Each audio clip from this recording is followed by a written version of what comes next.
It's an exciting product, and it's a very unusual product in that it allows students to both be generalists and specialists at one and the same time. And you don't get many products like that on the British master's degree market.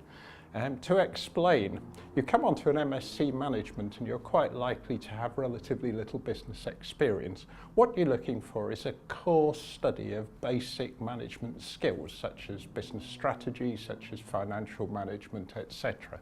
But what the MSc Management enables you to do is to bolt on specialist areas of choice where you might want to spend the rest of your management career. So if you want to be a marketing and branding specialist, then you choose the marketing and branding pathway. If you want to work in the media sector, you choose the creative industries pathway. If you're interested in high-tech or sunrise industries, then you choose technology and innovation management. Not only do you then study specialist options, but you also get the chance to focus your dissertation in on that area, maybe on a branding project if you're going to be a marketing professional, and you also have the opportunity to undertake a placement in that area as well, which no doubt we'll talk about later. Marketing and branding is very popular because of the nature of the UK economy, but also increasingly because of the nature of the international economy, which, as we all know these days, is more and more marketing driven. In Britain, for example, we don't really manufacture anything very much anymore, but what we tend to do is to manage brands. And very often the production of whatever it might be takes place offshore. But in Britain, we control the brand, which many would see as the gold standard, if you like, or the crown jewels of the offer. So there's likely to be a big domestic demand for the UK market for that particular pathway. But at the same time, because Britain is seen as a centre of marketing on a global basis, many students are likely to be attracted from overseas by the opportunity to study marketing in the home of marketing. Technology and innovation management might not be quite so obvious until you think about the fact that in recent years we've produced Clive Sinclair, who older people might remember. We've produced James Dyson, who younger people are quite likely to remember. We've produced a whole set of innovative, creative people who've come up with imaginative ideas, like, for example, Dyson's cyclone-based vacuum cleaner, like Dyson's cyclone-based hand dryer, etc., etc.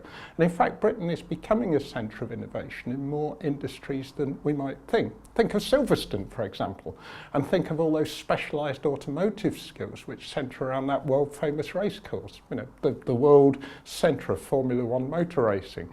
So there again, Britain is an obvious place to come, and Brunel, because of its history and traditions, the name, Isambard Kingdom Brunel, conjures up this marvellously creative, entrepreneurially gifted, innovative man who in many ways epitomises what the Brunel offer is today. So it's quite logical that we offer an MSc specialism in innovation and technology management at Brunel.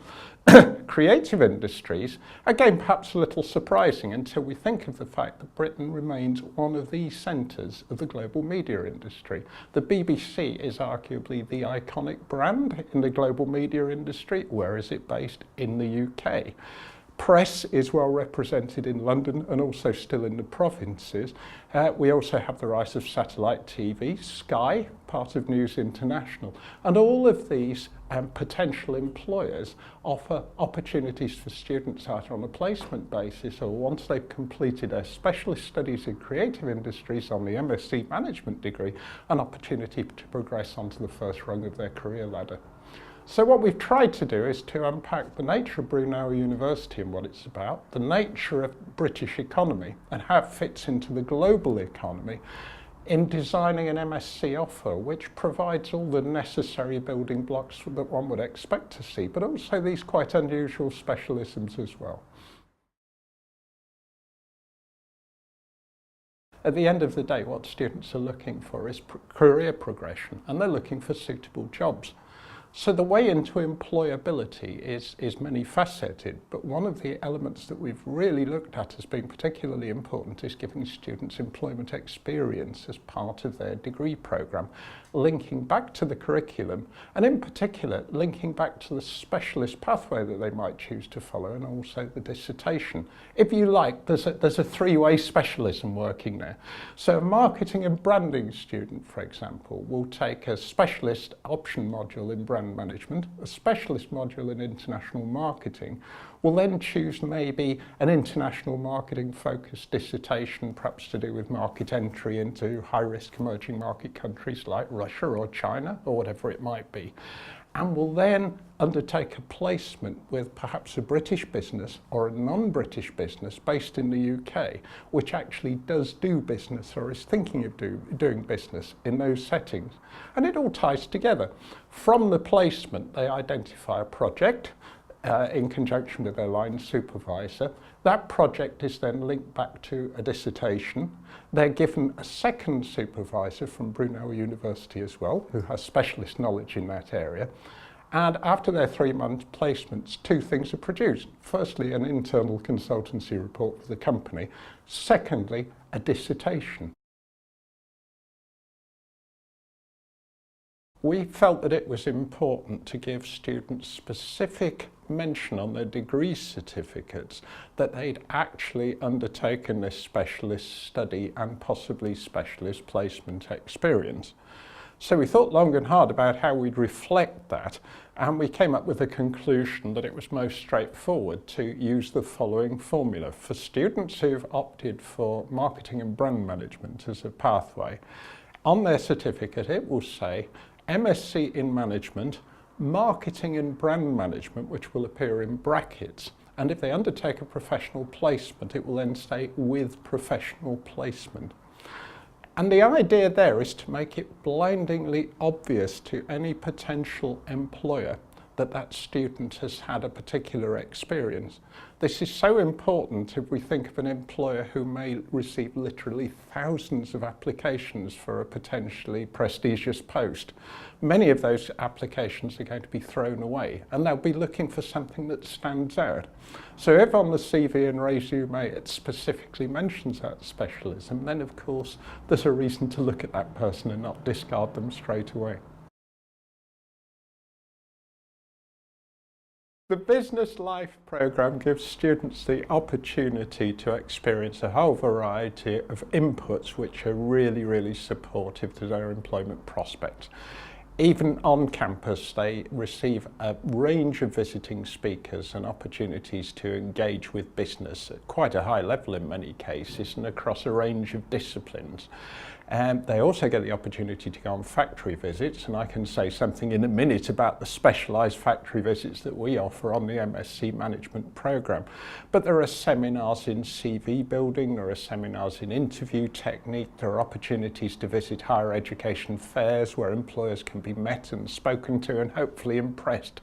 And the MSc Management makes full use of that programme. I'd like to say a few words about the specialised programme of factory visits that we offer, and this year has been particularly exciting because we are taking students to 4 separate venues. Last autumn we paid our first visit to BMW Mini at Oxford, which is an exciting place in that of course it's an example of a very, very successful inward investment project with long-term commitment. As the name implies, Mini is a wholly owned subsidiary these days of the very successful German niche motor car producing company BMW. What we were able to look at was not only state-of-the-art technology and production techniques in action, but also to ask a variety of questions about supply chain management, marketing, and a range of other themes. I think students really enjoyed that experience, and they certainly enjoyed the experience a few weeks ago when we went to Silverstone. As I said earlier, the home of Formula One motor racing in Britain, and some would argue the world. Students were there for about 4 hours.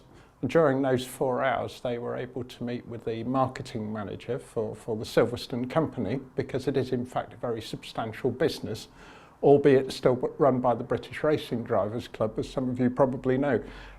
We were able to tour the circuit. We were able to look at the state-of-the-art pit and paddock complex, which has recently been completed. And we were able to watch the testing of Renault motor cars and to talk to a number of people in the pit complex. about what was actually entailed, not only in that testing, but also in their work style and their lifestyle. And they said quite a great deal, which the number of students seemed interested in terms of potential careers in the exciting world of Formula One. Last week, we visited Lloyd's of London, totally contrasting business environment, very, very big UK business. And you can see how these visits not only reflect on students' job opportunities, but also the nature of the UK economy and how it's developing these days in different ways. We are shortly to visit Tata Jaguar Land Rover, which again is an example of an automotive business, very, very successful global automotive business, which has been maintained and strengthened by international involvement. Again, it's a wholly owned subsidiary these days of Tata of India. And there they will have the opportunity to see Jaguars being produced using a mix of handcrafting but also highly technically sophisticated and automated techniques using advanced robotics. They'll also be able to talk about supply chain links and the issues involved in the management of change following the Tata takeover of what was actually a Ford subsidiary a few years ago. So you can see 4 factory visits, or 4 site visits at least, 4 very contrasting student experiences. And I think the great thing for us is how positively students respond to these visits and how much they gain from them in terms of personal knowledge and insight, but also in terms of making those important links into career development and employability. We have a 5th exciting visit coming off in a few weeks' time. At the end of May, we're going to pay our 2nd visit in 2 successive years to Istanbul. And there we're going to carry out an extensive series of factory visits. We're going to watch visiting speakers talk. We're going to a variety of business situations to try to understand a little bit about the Turkish economy, how Turkey in itself is an exciting emerging market economy with very, very significant growth despite the recent global recession. It's a bridge between East and West, and it's a very happening, exciting place that's not only important for domestic business growth, but which global business is taking more and more seriously. The study tour is hosted by Galatasaray University, and I think for many people Galatasaray has more football associations than anything else. However, Galatasaray University are a very good partner of Brunel Business School. And in recent years, we've moved towards a more inclusive policy, which actually allows us to look seriously at applications from those of you who might be in possession of degrees in a whole variety of disciplines, from perhaps the social sciences area or maybe beyond the social sciences area, because we recognise that what we're really trying to do is to bring together a body of students who have aspirations to become managers. They might be managers in a different field from one another. They might be coming from different fields of study. They're very, very likely to come from different cultural backgrounds, from different countries of origin, with all that entails. But we consider that that's very positive because we're trying to put together a student body, which in itself is a very, very important learning resource that's both cross-cultural, internationally based and multidisciplinary in origin. And we feel that by working not only as individuals but together with those other students, students are going to enrich their experience, they're going to enrich the insights they get from the course, and they're going to enrich their employability and career prospects once the course is concluded.